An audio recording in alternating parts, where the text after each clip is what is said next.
everyone, and welcome to Friend Diagram.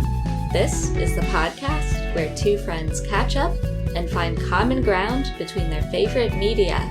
I'm Remy. I'm Kat, and today we will be discussing Immaculate and Love Theoretically. Warning, spoilers ahead. Hey, Kat. Hi, Remy. How are you today? I'm good. I haven't seen you in forever. I know. It's been like 2-3 weeks since we talked, so something like that. Yeah, I've been slacking. Since the Frennies, since that historical event, the inaugural Frennies. Yeah, and so we put that out right before the Oscars. Was there anything that you wanted to chat about with the Oscars awards ceremony? Anything you were surprised about or pleased about? Oh, good question. I wasn't terribly surprised by many things. I was pretty delighted when the Zone of Interest won for sound editing. Yeah. We definitely lingered on that specific category when we were talking about our own Oscar ballots. Mm-hmm. Like our hypothetical Yeah. Oscar ballots. We're not members of the Academy. I wish. Yet. But yeah, I was really pleased to see that film recognized, and it won Best International Picture, which was awesome. I was certainly surprised about Lily Gladstone not winning for Best Actress, but I did know that was predicted to be a tight race, and obviously I quite like Emma Stone, so hopefully we just see Lily Gladstone back at the awards again in a future year. Would love for her to have a lot more opportunities now. So I would say those were my major takeaways. Everything else I would think was pretty expected and, pretty pleasing. Yeah, but no huge surprises for sure. But yeah, so I was traveling and you had to travel for work, so we've just been running all around the country. Yeah, we just took a brief hiatus, I know. Yeah. It was good, Did you have a good trip home? Yeah, I needed it. I needed the change of scenery and yeah, just a nice trip home. Got to have like my favorite home foods and go to my like little hometown diner. Did you go to that diner? Yeah. I was just going to say. With the chicken strips that I'm obsessed with. I was like, I know she got something with chicken there. I can't remember what the dish is anymore. Yep, it's just chicken strips, and they're chicken delicious. Strips, please. And then there's this really cool bar that I always try to go to when I'm home.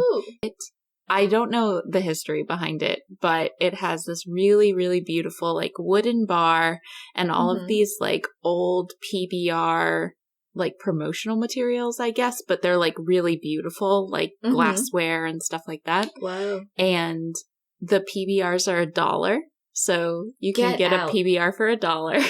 Whoa. And so I always have to get my obligatory PBR for $1 when I'm there. But yeah, that sounds awesome. It's an awesome bar. I think it was actually like brought from Germany or something. Brought? Like, yes. Brought. Oh, just the like bar that you serve the drinks at. Yes. Not the entire establishment. Not the entire establishment. Okay.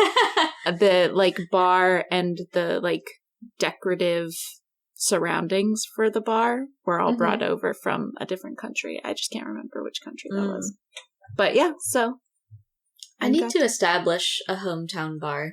I feel like now that I get back there more often, I know exactly what it would be if I had my pick of things. It would be the bar that my mom bartended at when my brother and I were little kids.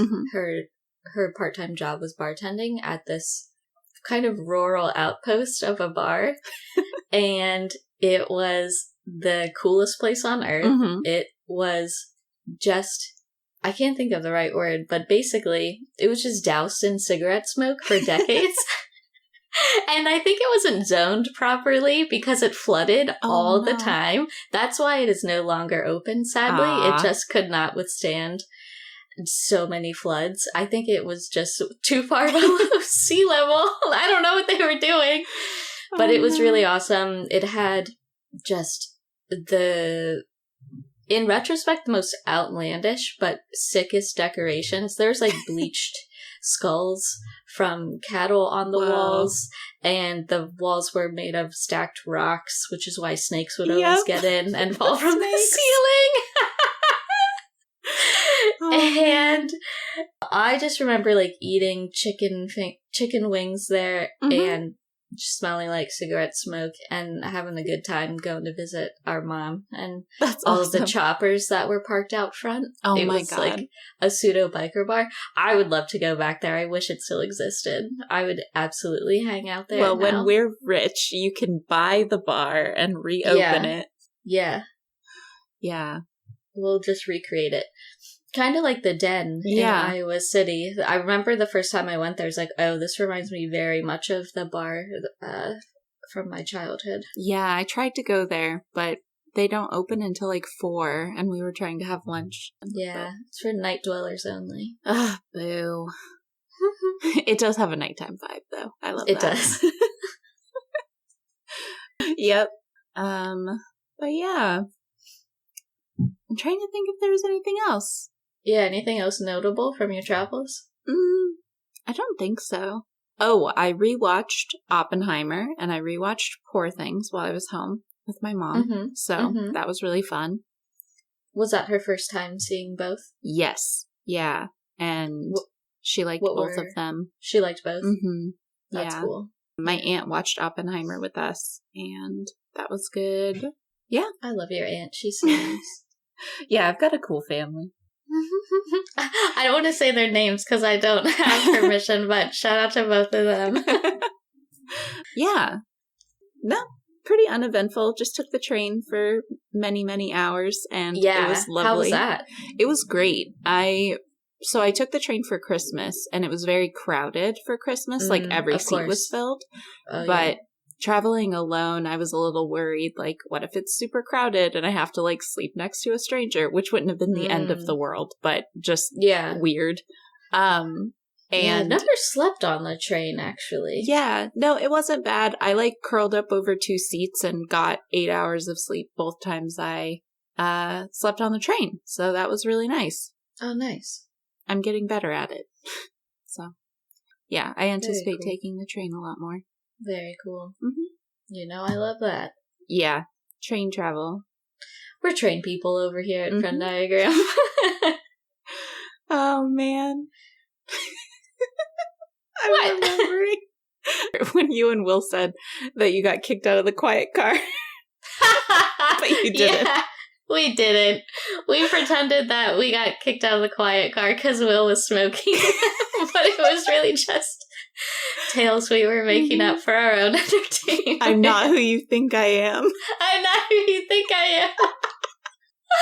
Oh man, I forgot we said that to that poor person. Yeah, wrong number. Wrong number. Sorry. Sorry, like our jokes about the quiet car. Oh man. But yeah, I'm happy to be back. Excited because I'm actually consuming not trash right now and actually reading and watching things that matter. So in terms of media rather than nutrients? Oh, yes. I'm not, well, I mean, I'm still eating trash sometimes, but that's not what I'm talking about here. Don't out me, Remy. Yeah, but you went to the theater and saw something new. Yeah. I just got back from the theater, actually. Oh, do you want to hear something crazy? I do. So, you know when I go to AMC Lincoln Square, I walk home through the park. Yes. Central Park, that is. So I just did that because it is a pretty decent day for March.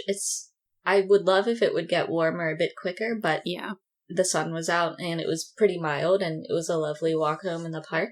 And I got home and I checked Twitter and I saw that there was a post from approximately 3 hours prior of Alex Horne and Greg Davies walking around Central Park. Cool. I was like, oh my God.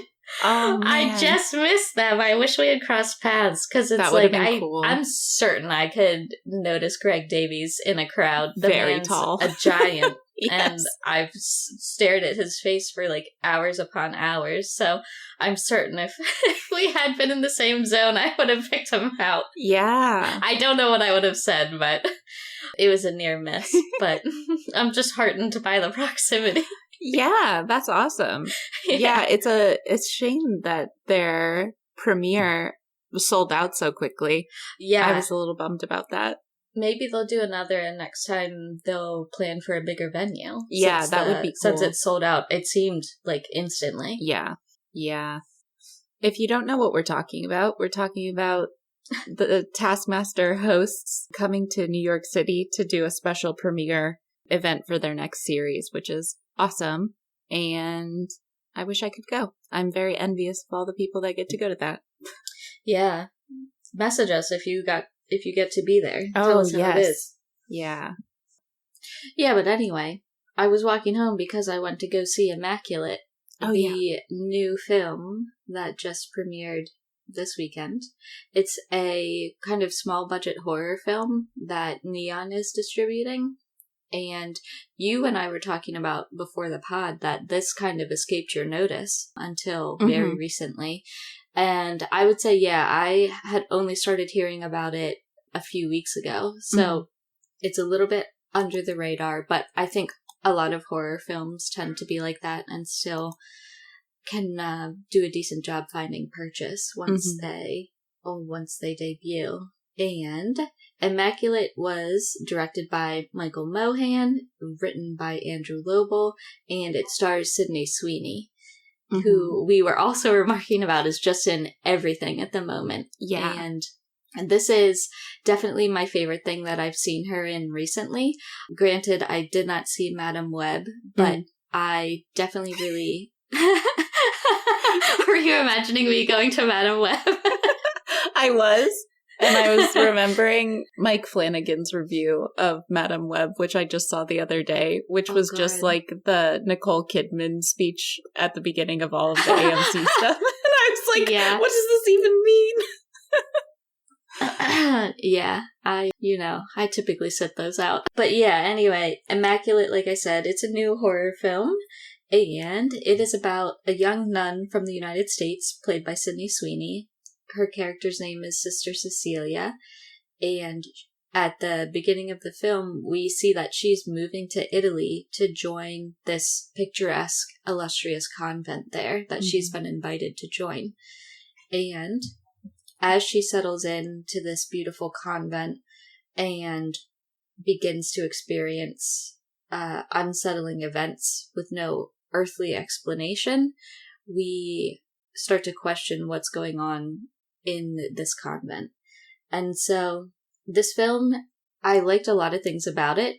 It's basically your perfect weekend horror movie. It's a great length. I think it's an hour 29 minutes. It's right in that sweet spot. Yeah. Absolutely incredible runtime. Thank you. Good job, everyone. I fucking love that it's shot on location. The principal photography was done in Rome. And cool. It was also shot in Lazio, Italy as well. So you can tell that they're on location. You are watching them travel through the countryside. You're seeing these incredible structures. I'm sure you can imagine. The inside of the convent is beautiful. Every building, all the architecture is beautiful. Every structure is gorgeous. And so I love that it's shot on location and that you can tell. Looks wonderful. And the photography itself is great. It's shot great is what I mean. And the director of photography is Alicia Christian. And when I was looking that up in order to tell you about it, I was like, that name sounds so familiar. I think I've shouted that DP out before. And I went on to her IMDb page and was like, oh yeah, she shot Columbus, the 2017 film that I rave about to you routinely, which is a gorgeous film. Yeah. And obviously very different. The subject matter is completely different, and the actual, visual subject matter is very different, but you can tell that a lot of care went into this, and the shots are composed in a way that I appreciated. And I was like, people are putting really a lot of thought and effort into how to shoot this film. And I like that. And it definitely comes through. Yeah. So, and I wonder if it highlights the architecture in a really beautiful way as well, because that was part of Columbus, correct? Where she was highlighting the architecture in that small town. And that is like kind of what I mean, in that architecture was one of the actual textual subjects of Columbus. Yeah. And obviously there's like very different styles of architecture. Yeah. But still, even like shots of just people in Immaculate are done really well. Okay. And definitely thoughtful and well done. And I believe this was the thing I was trying to look up before we were recording. I was trying to figure out if this was shot digitally. I assume it is, just for budgetary reasons. But they did a good job of making it not look super digital, which is like something I liked about Eileen, where I told you like they really layered on that film grain in post and like dirtied up the frame in a way that really suits my taste, I guess you could say. I like it when things look like they're shot on film, even if they weren't. So I think they definitely went to the trouble of dirtying up the frame and making this look like kind of closer to a 70s horror movie than like a pristine 21st century horror movie. Do you know what I mean? Yeah, I do. That sounds really interesting. Yeah. And it's not like it's not as noticeable as it was in Eileen, but I definitely noticed that I liked the way whatever post-production they did to how everything looked. I was like, I like whatever grain they're putting on here. It feels right. And also, an addendum to your note on the architecture. A thing I noticed when I was sitting there watching the credits was that they credited like 6 matte painters. And I didn't clock any matte paintings, but I think it is extremely cool that they used matte paintings in this film. And I want to go back and watch it again, and or try to find out a way to see what wasn't a matte painting.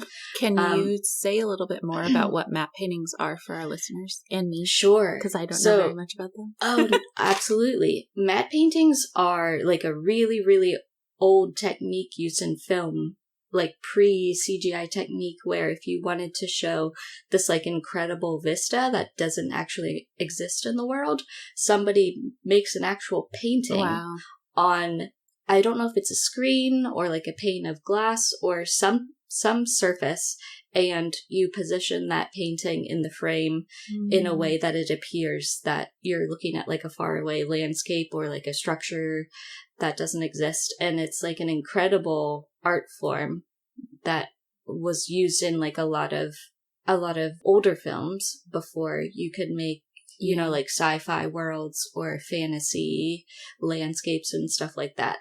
So I'm really interested to figure out what was a matte painting in here, because I think I love people that carry that mantle forward. And that's really cool.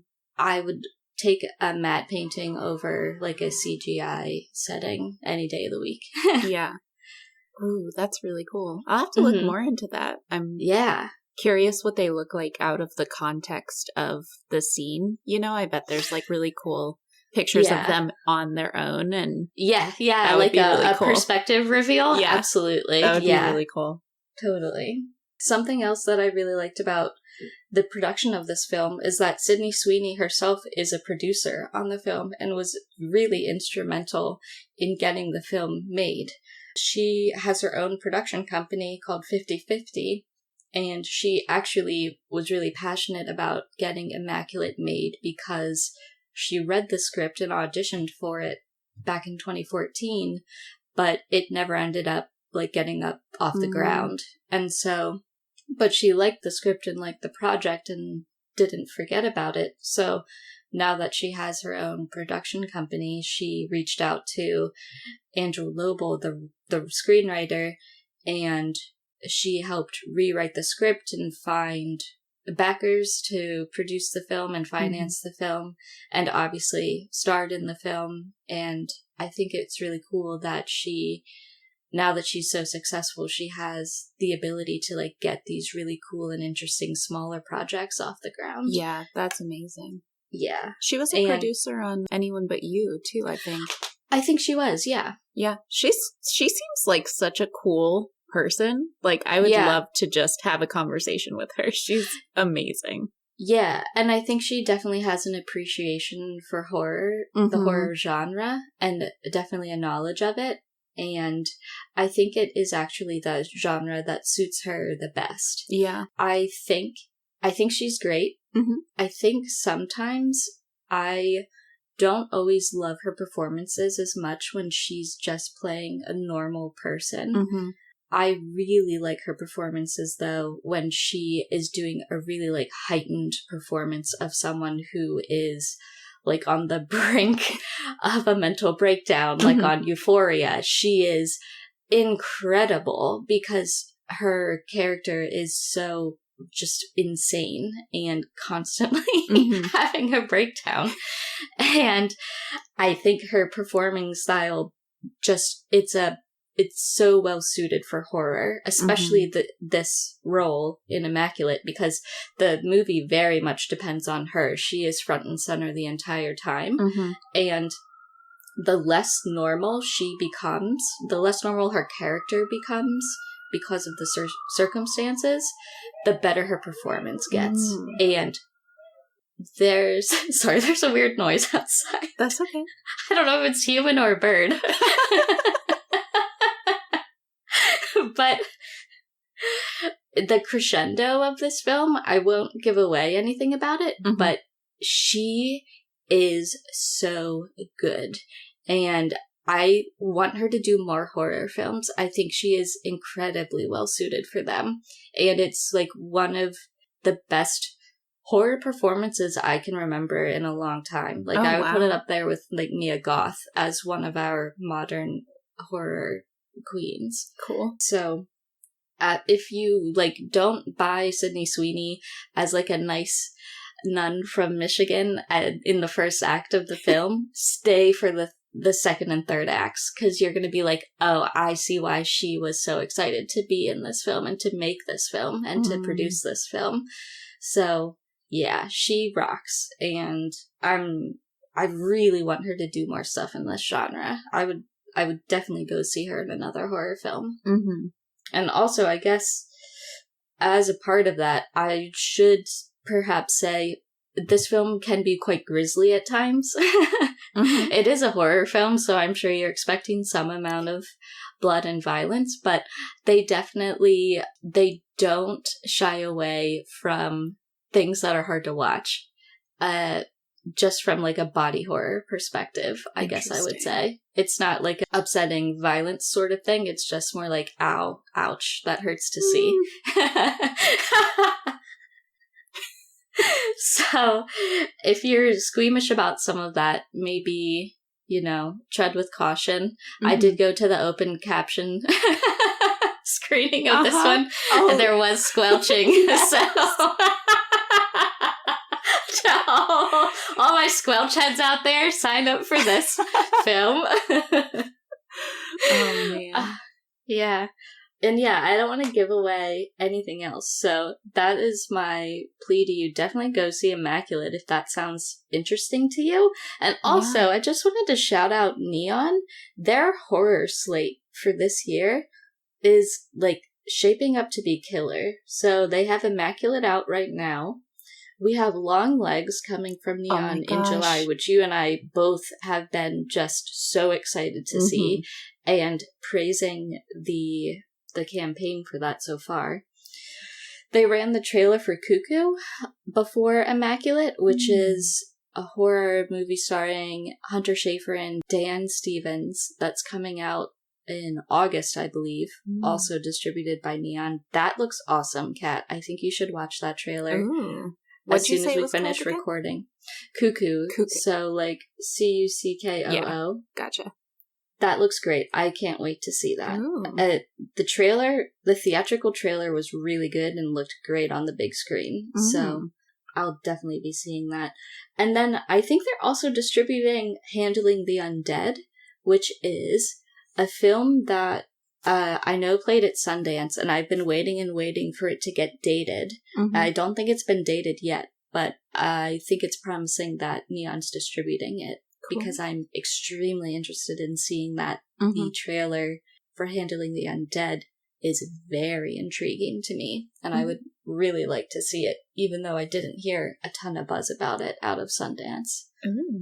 So, yeah. So shout out to Neon. Yeah. Thanks for picking up the horror mantle. These are all shaping up to be really interesting, really awesome, and cool movies, and I'm glad they are helping produce and or distribute some of those. They produced like my favorite second favorite horror movie from last year, which was Infinity Pool.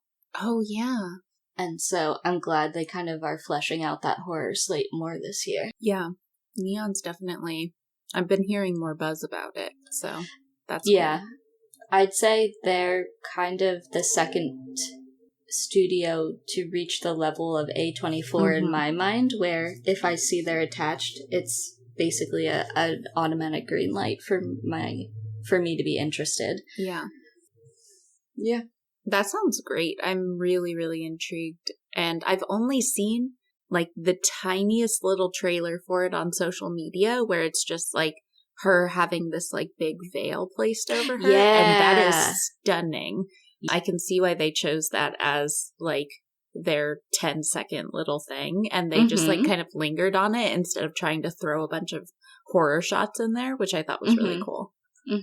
Well done. So yeah, I'm definitely intrigued. It's giving like the end scene of Midsommar to me. But yeah. Yeah, please check out Immaculate. Yeah, it looks great. I'm curious to see what our overlaps are going to look like today. I can't wait. We love a challenge. But I am really excited to tell everyone about Love Theoretically, which is the 2023 novel by Ali Hazelwood.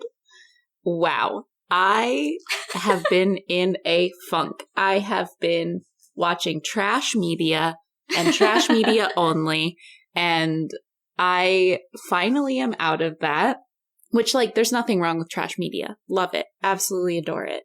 But it's nice to break out of, like, that weird funk that you get in early spring and late winter.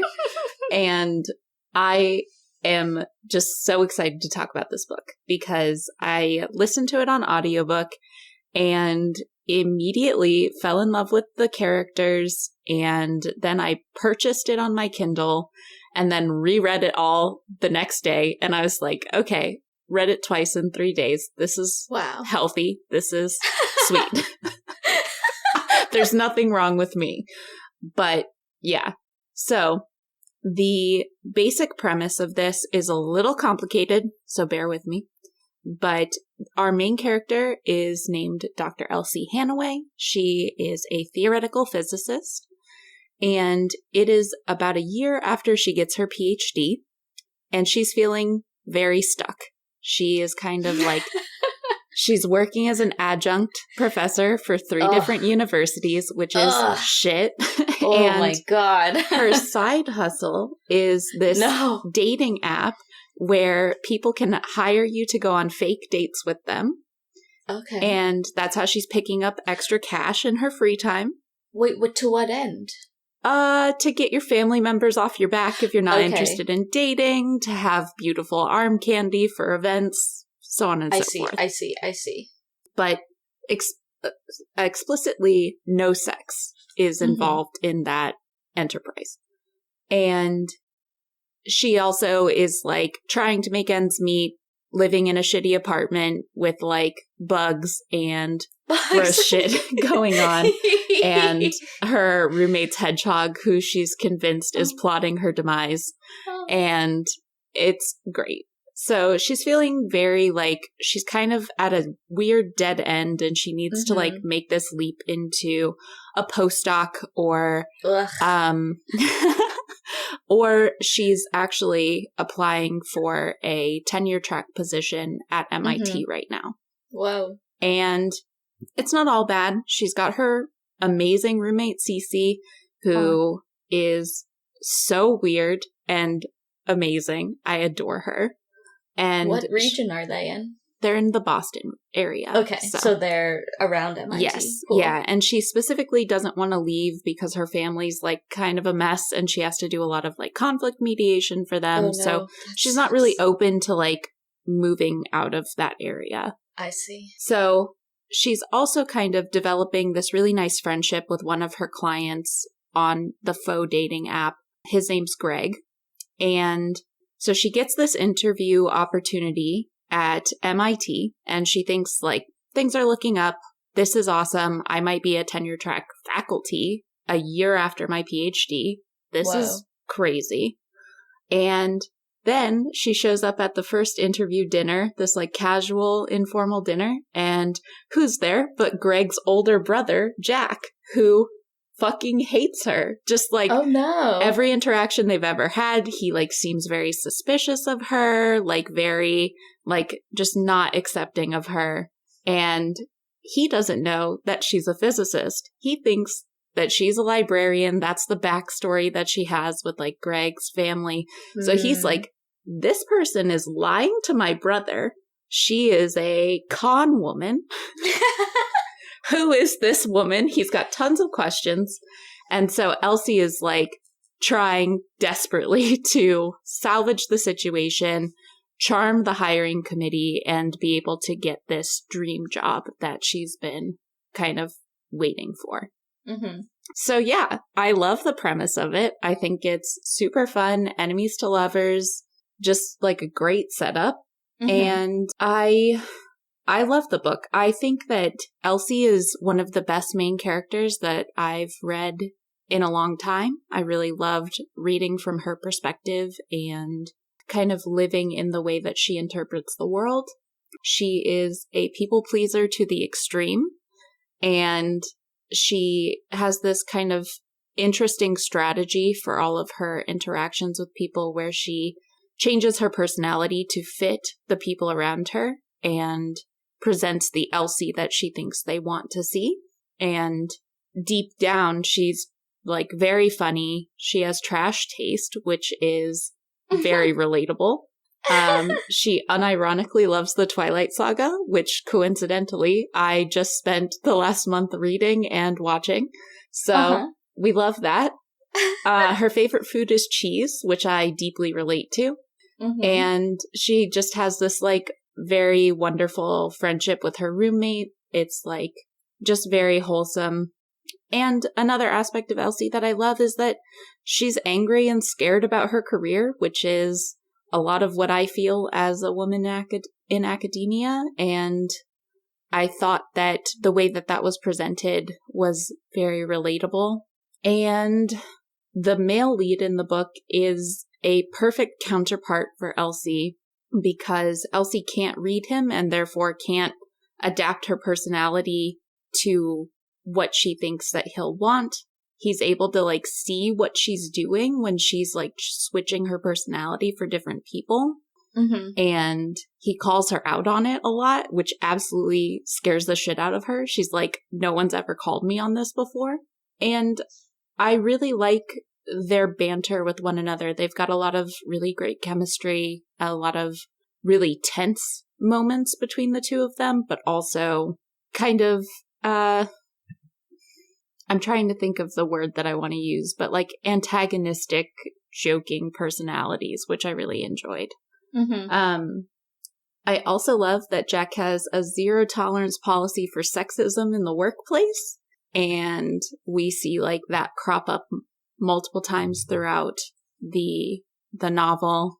He like refuses to be like an innocent bystander, you know, in those types of interactions. And I think that that's really cool to see in a novel. And this book has the sexiest sex scenes I've read, and they are great. I loved them. 10 out of 10. If that's what you're looking for, the spice is great. And I will say that an aspect of this book that I really didn't think I would like would be the, like, academic subplots, because I thought they would really stress me out, and they did, but not to the point where I found it, like, too stressful or unable to, like, still have that escapism aspect of reading that I really enjoy. Yeah, that was one of my initial hesitations with Ali Hazelwood's work, because I also come from an academic background like you, and understand the constant stresses that these women that she has in her books, the constant stresses they're under. And I totally agree. I like the way Ali Hazelwood incorporates that into the plots of her stories as a way of understanding those characters. And to me, it just makes them more relatable without totally overshadowing the entire book by making it too stressful or anxiogenic. I think even for people like us that are, like, more likely to be sensitive to it, it's not too much. Yeah.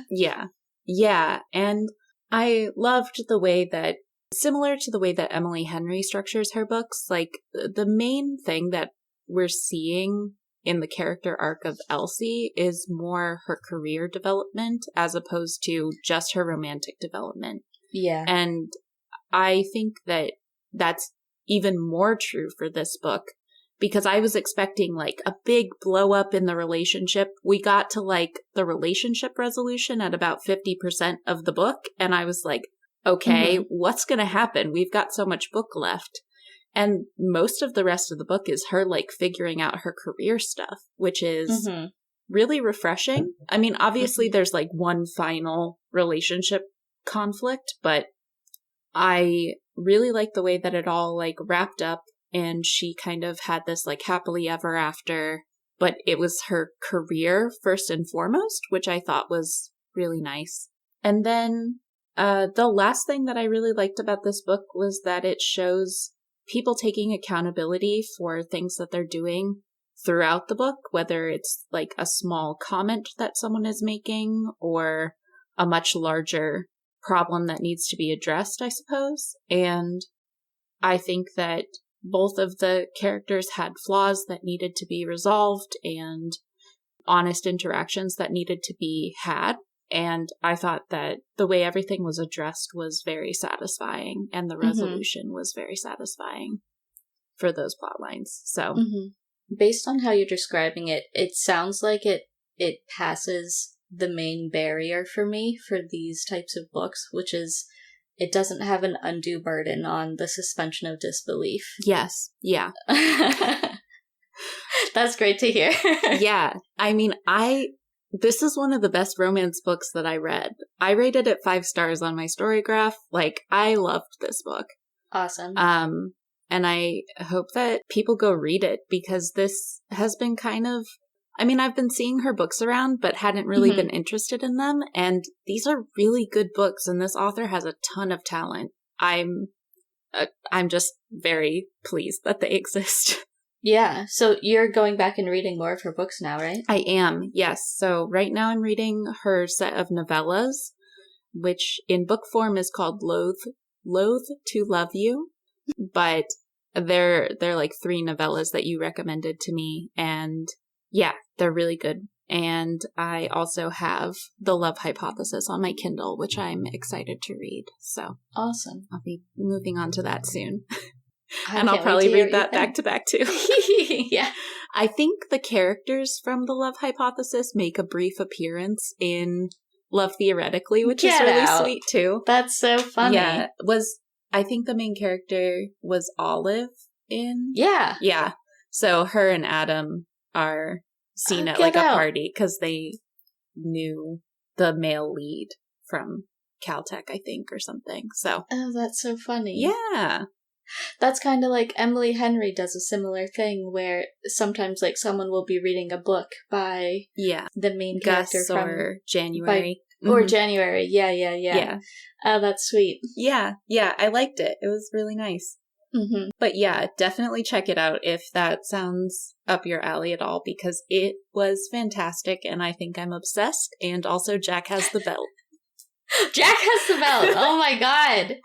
Sorry, Deb. Switcheroo. Sorry. You just can't fulfill all my desires, Deb. It's fine. Man, I gotta read this book. It's great. Yeah, it's really wonderful. I really liked it. Yeah. Hopefully my hold on Libby doesn't end up taking an insane number of weeks. But we'll see. I'm crossing my fingers. You can log into my Libby. Oh, I just returned it. I might be able to get it back. I should just, fraudulently renew my card at the Iowa City Public Library.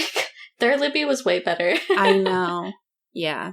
I love Libby. If you don't use Libby, a lot of libraries have access to it, and all you need is a library card, and you can rent audiobooks as they become available. Usually the library has a couple of copies, and I highly recommend it. The app works great, and you can get ebooks and audiobooks and all kinds of things. So, yeah, I love Libby. I've tried out way more books than I ever would have otherwise, because there's no cost to giving something a try, and if you don't like it, you just return it early. And it has allowed me to really expand my horizons, because there's simply no cost. Yeah, you don't have that sunk cost fallacy of well, I bought this book, I've got to finish it, you know? Yeah.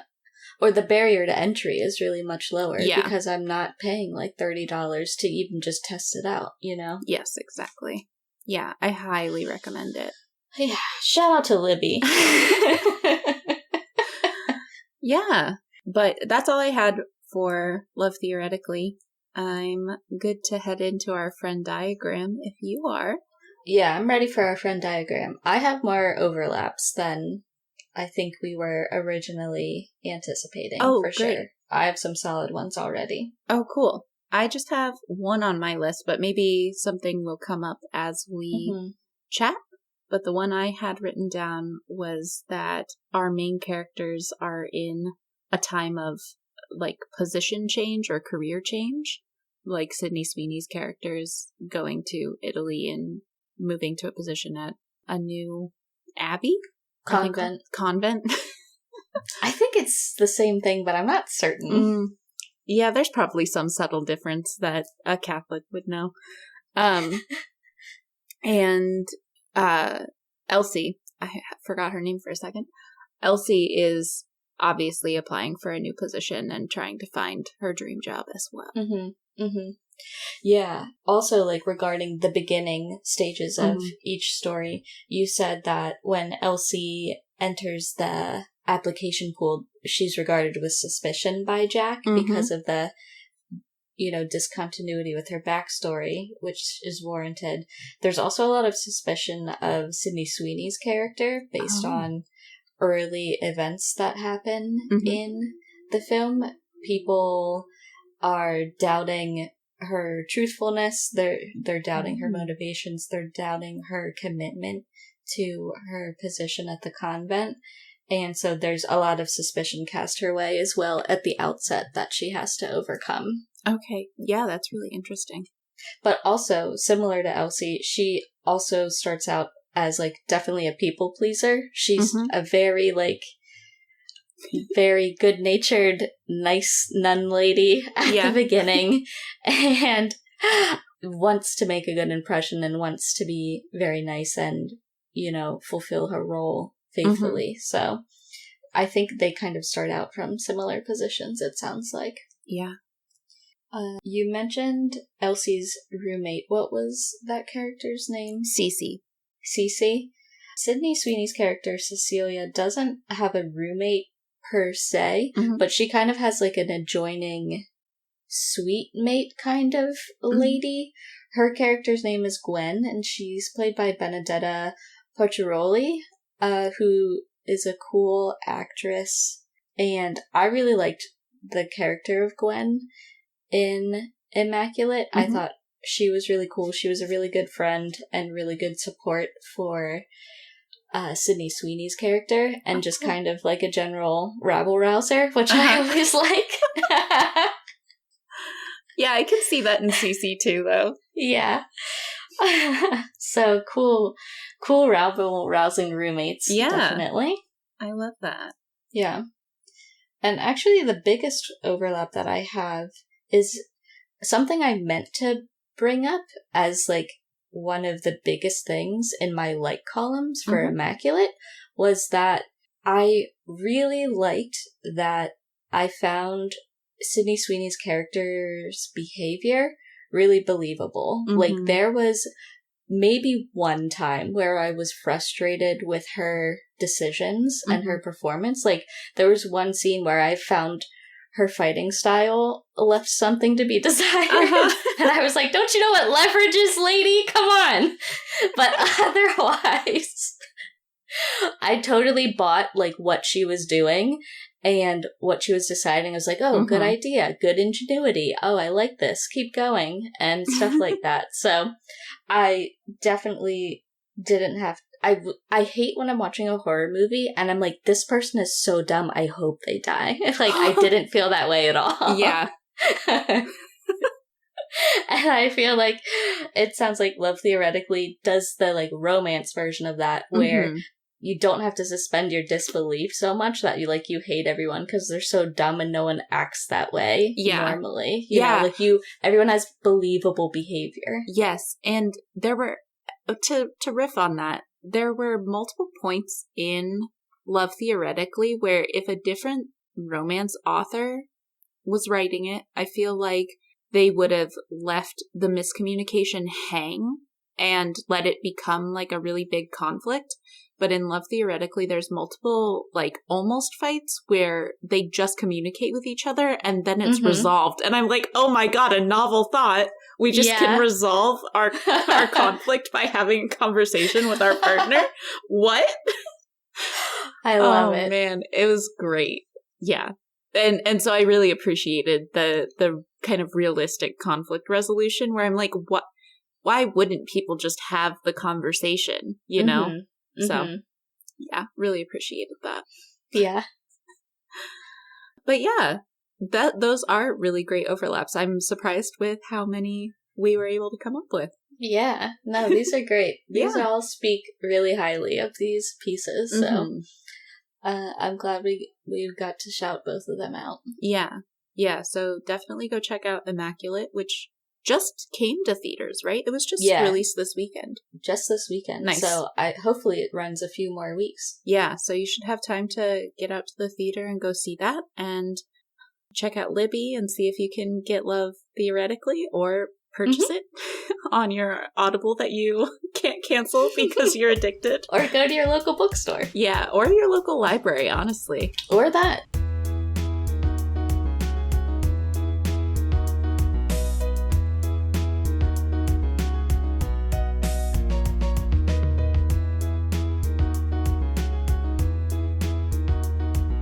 Thanks for joining us this week on Friend Diagram. Thank you to Tyler Seek for the creation of our intro and outro music. Did you take any of our recommendations? Have any thoughts on the show? Let us know at frienddiagrampod@gmail.com, and we might read your email on a future episode. If you can, please take a moment to rate and review the show on your podcast app of choice, and we'll see you back here, same place, next week. Bye for now.